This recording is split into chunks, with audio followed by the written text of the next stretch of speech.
Hello guys, welcome back to my YouTube channel pharma की दुनिया। आज हम लोग B pharm third semester microbiology के पहले यूनिट का 5वां टॉपिक देखेंगे, raw materials required for culture media. मतलब कल्चर मीडिया को बनाने के लिए रॉ मटेरियल्स कौन कौन सा होगा जिसका रिक्वायरमेंट होगा। और कल्चर मीडिया क्या होता है? कल्चर मीडिया का मतलब वो चीजें जिसके अंदर बैक्टीरिया का ग्रोथ कराया जाए। देखते हैं, raw materials place an important role in the media preparation. Culture media को बनाने के लिए रॉ मटेरियल अपना एक इम्पोर्टेंट रोल देता है। बिना रॉ मटेरियल के कोई भी कल्चर मीडिया को नहीं बनाया जा सकता। Quality of media depends on the quality of raw materials.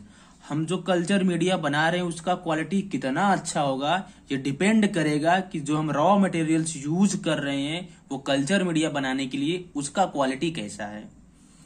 The most important raw materials are used for preparation of media are, वो हर एक रॉ मटेरियल जो जरूरी है, जो बहुत जरूरी है मीडिया बनाने के लिए, कल्चर मीडिया बनाने के लिए, वो कौन कौन से हैं? Water, agar, petri dish, nutrients, peptone, meat extract and yeast extract. एक एक करके बारी बारी से देखते हैं। पहला क्या है? Water.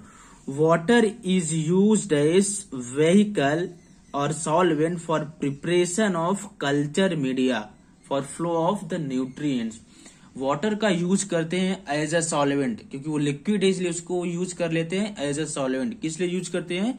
For preparation of culture media, culture media को बनाने के लिए, फॉर फ्लो ऑफ न्यूट्रिएंट्स। बाकी जो हमारे न्यूट्रिएंट्स होते हैं, जैसे हमारा हो गया सल्फर हो गया, कार्बन हो गया, नाइट्रोजन हो गया, ये सब क्या कर उसमें इजिली फ्लो करके मूव कर सके ताकि बैक्टीरिया उसको इजिली ईट करके सरवाइव करते रहे। Bacterial cell generally contains 70 to 80% of water. Bacteria का सेल, मैं पहले भी बता चुका हूं कि बैक्टीरिया की टोटल बॉडी वेट का वेट, टोटल बॉडी का वेट जितना होता है उतने में से वो 70 से 80% वाटर का ही बना होता है, वाटर ही होता है। And distil water is preferred because they are free from copper ion. It inhibits growth of micro organism. और जनरली डिस्टिल वाटर को हम लोग प्रीफर करते हैं, वही जनरली यूज करते हैं। वो इसलिए करते हैं क्योंकि डिस्टिल वाटर में किसी भी तरीके का कोई आयन्स नहीं होता है, और अगर कोई आयन नहीं रहेगा तो हमारा बैक्टीरिया क्या कर पाएगा? इजिली उसमें ग्रोथ करेगा। अगर कोई आयन रहेगा तो क्या करेगा? It inhibits growth of micro organism. वो आयन क्या करेगा? हमारे माइक्रो ऑर्गेनिज्म के ग्रोथ को इनहिबिट कर सकता है। Bacteria grows strongly at slightly acidic pH but should not less than 5.5। Bacteria हमारा जो है एसिडिक पीएच में थोड़ा अच्छे से ग्रोथ कर लेता है, बट वो पीएच 5.5 से कम नहीं होना चाहिए। हमारा एसिडिक पीएच का रेंज होता है 1 to 7, 1 से 7 के बीच का जो पीएच रेंज है ये एसिडिक पीएच कहलाता है, एसिड कहलाता है। Tap water and pure water are also used for some bacteria. कुछ बैक्टीरिया को ग्रोथ कराने के लिए, कल्चर मीडिया उसका बनाने के लिए हम लोग टैप वाटर या फिर प्योर वाटर का भी यूज कर सकते हैं, कर लेते हैं। दूसरा है agar. Agar is important materials for growth of culture media. Culture media को बनाने के लिए अगार भी बहुत ही महत्वपूर्ण है। बिना इस अगार का कोई कल्चर मीडिया नहीं बन सकता। क्यों नहीं बन सकता? It is act as solidifying agent, क्योंकि ये एक सॉलिडिफाइंग एजेंट है। मतलब बाकी न्यूट्रिएंट्स को क्या करता है? सॉलिडिफाई, सॉलिड फॉर्म में कन्वर्ट कर देता है ताकि उसके ऊपर हम लोग इजिली बैक्टीरिया को पुट कर सके, उसका स्ट्रीकिंग वगैरह इजिली कर सके। It is inert to microbial action and melting temperature 38 to 84 degree Celsius. ये बैक्टीरियल के जो एक्शन, जो नॉर्मली हमारा जो बैक्टीरिया जैसे सरवाइव करता है, जिस तरीके से वो रहता है, उसके एक्शन को क्या करता है? किसी भी तरीके से इनहिबिट नहीं करता। ये एज ए इनर्ट काम करता है, ये समझ लो अक्रिय रहता है, उसके एक्टिविटी को कहीं से भी डिस्टर्ब नहीं करता है। Microbial agar is yield a low toxicity, high clarity and low mineral. जो हमारा अगार है, जो माइक्रोबियल ग्रोथ के लिए यूज करते हैं, उसके अंदर बहुत कम टॉक्सिसिटी होता है, वो बहुत कम टॉक्सिक होता है, और हाई क्लैरिटी। अगर वो हाई क्लैरिटी नहीं शो करेगा तो उसके अंदर से हम बैक्टीरिया को आइसोलेट नहीं कर पाएंगे, बैक्टीरिया की पहचान करके उसको निकाल नहीं पाएंगे। इसीलिए अगार हमारा क्या होता है, हाई क्लियरिटी होता है, एकदम शुद्ध, मतलब एकदम क्लियर ट्रांसपेरेंट की तरह होता है। Micro organism can neither eat not destroy agar. और जो बैक्टीरिया हमारा आता है, जो माइक्रो ऑर्गेनिज्म जिसमें हम ग्रो करा रहे हैं, जिस कल्चर मीडिया के अंदर जिसमें अगार पहले से है, वो अगार किसी भी तरीके से न तो बैक्टीरिया उस अगार को खाता है और नहीं उसको डिस्ट्रॉय करता है, उसको बेकार करता है। तीसरा क्या है, petri dish. Petri dish is used for microbial grow और generally sterilized with ethylene oxide. Petri dish हमारा होता है एक प्लेट की तरह होता है, कांच का बना होता है, समटाइम्स वो प्लास्टिक का भी मिलता है, उसको भी यूज कर लेते हैं हम लोग।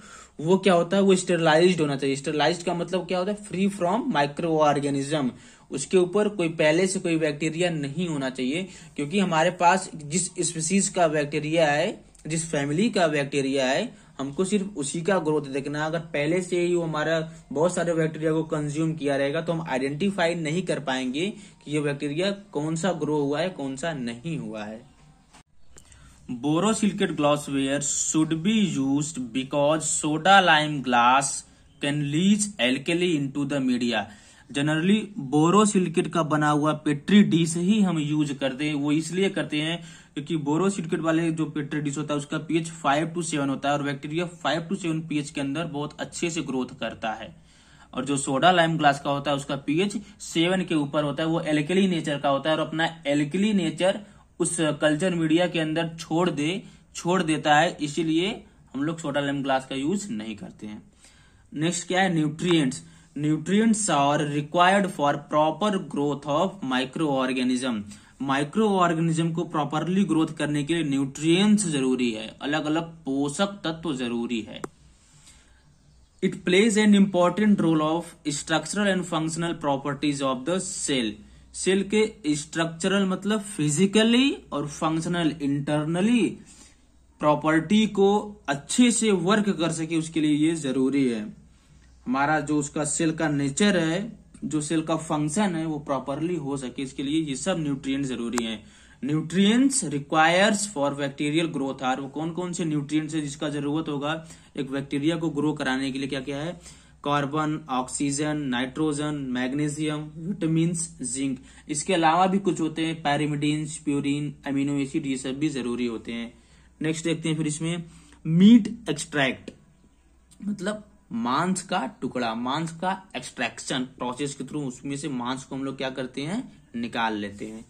It is obtained by hot water extraction of lean meat and then concentrated by evaporation. पानी को हम लोग क्या करते हैं, गर्म करते हैं, उसके अंदर इस मीट को डालते हैं। मीट को डालने के बाद फिर क्या करते हैं, फिर से उस पानी को हम लोग क्या करते हैं, और ज्यादा टेम्परेचर देके इवेपोरेट कर देते हैं और उस मीट को हम लोग एज ए कंसंट्रेटर, मतलब कि उसका जो कंटेंट है उसको हम लोग इस वाटर एक्सट्रैक्शन प्रोसेस के थ्रू क्या करते हैं, निकाल लेते हैं। इट कंटेन्स जिलेशन, जिलेशन का मतलब gelatin, albumoses albumin, proteoses protein, amino acids, purines and necessary growth factor that are essential for growth of culture media.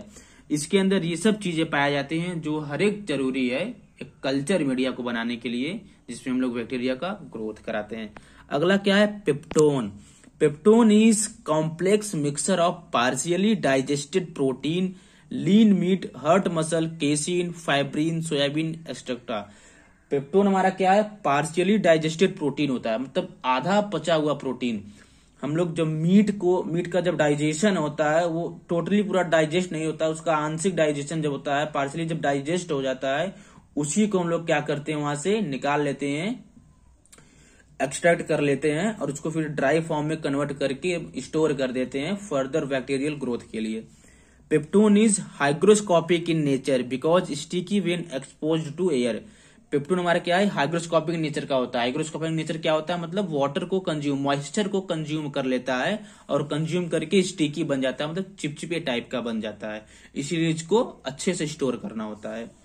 Peptone generally supply nitrogenous nutrients and also act as buffer.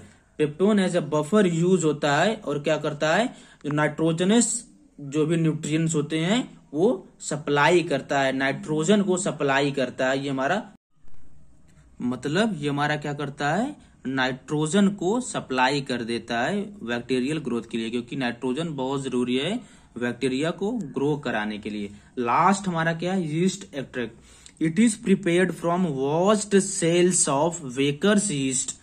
वो yeast जो bakery में भी हम लोग use कर लेते हैं, उसी से ये हमारा बना होता है यीस्ट का, उसी का हमारा ये एक्सट्रैक्ट होता है। और ये क्या क्या रखता है, it contains carbohydrate, amino acid, vitamin.